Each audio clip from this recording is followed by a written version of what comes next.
નમસ્કાર and very good morning. શરૂ કરતા પહેલા હું તમારી સાથે પૂરી તરહ સહેમત કે અંગ્રેજી શીખવું 100% અઘરું છે।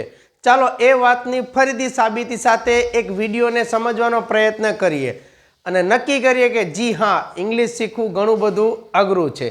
તમારી સ્ક્રીન પર સૌથી પહેલા ટોપ પર લખેલું છે યુઝડ ટુ।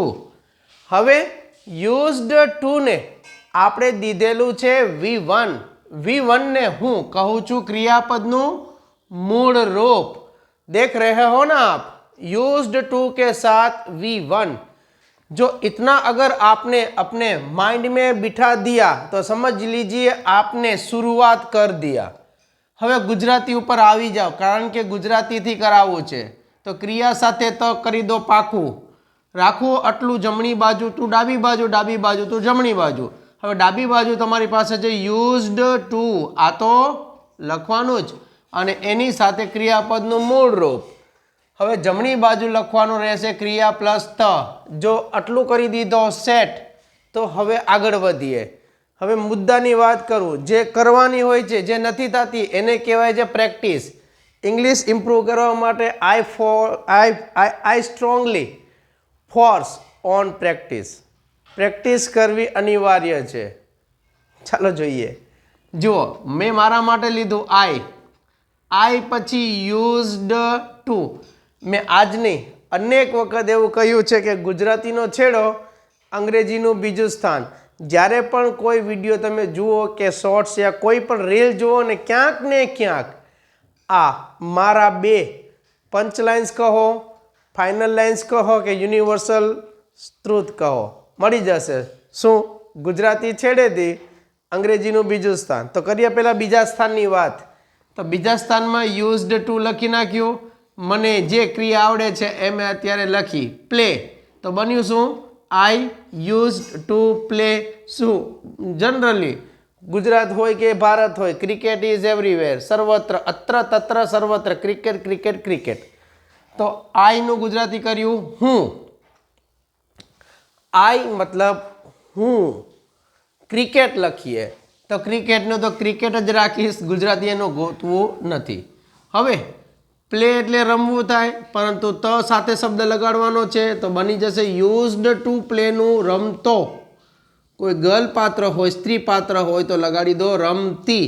હું ક્રિકેટ રમતો યા રમતી। હવે જાઓ થોડા પાસ્ટમાં, એવા શબ્દો, એવા વાક્યો કરો સેટ કે જેમાં ત જ આવે, ઓનલી એક ત, ઓનલી વન ત।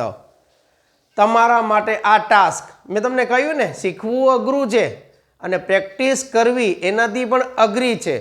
ટોપિકનો વાંક હોય તો ઠીક છે, ટોપિકનો વાંક ન હોય તો આગળ વધજો। પછી તમે નક્કી કરજો કોને દોષ દેવો, ટોપિકને દોષ દેવો, થિંકિંગને દોષ દેવો કે પ્રેક્ટિસને દોષ દેવો। Let's continue. હવે બીજું વાક્ય લખ્યું ધેય પછી યુઝડ ટુ ક્રિયા તરીકે મેં બીજી ક્રિયા લીધી જે હું કરતો હોઉં છું, રીડ એટ નાઇટ। હવે એટ નાઇટ એટલે રાત્રે, ધેય એટલે તેઓ, એટ નાઇટ એટલે રાત્રે, યુઝડ ટુ રીડ એટલે વાંચતા। હવે ફરીથી દિલ में जगाता हूँ उम्मीद कि आपको ये समझ में आ गया होगा। હા હોય તો યસ, ના હોય તો નો લખી જે કંઈ પણ કર્યું છે એમાં થોડુંક તમારાથી યથાશક્તિ હાજરી પુરાવજો। જો શીખવું હોય નકાર વાક્ય વિથ એક્ઝામ્પલ્સ, જો શીખવું હોય નકાર વાક્ય વિથ એક્ઝામ્પલ્સ અને કરવા હોય નેગેટિવ સેશનના, એટલે કે આ વિડીયોની નેક્સ્ટ લેવલની શરૂઆત, એટલે કે અહીંયાથી, તો તમારે આ વિડીયો પૂરો જોઈ મને કોમેન્ટ સેક્શનની અંદર રિપ્લાય, તમારા દ્વારા બનાવાયેલું કોઈ પણ વાક્ય અથવા તમારા દ્વારા જે કંઈ પણ જરૂરી હોય, like, share, subscribe, whatever વિધિ યુ નો, જણાવવા વિનંતી। આશા રાખું છું કે ક્યાંય પણ શબ્દનું ગડમથલ નહીં થયું હોય, છતાં થયું હોય તો માફ કરજો। આગળ વધીએ અને મળીએ નવા વિડીયોમાં। ત્યાં સુધી જય હિન્દ।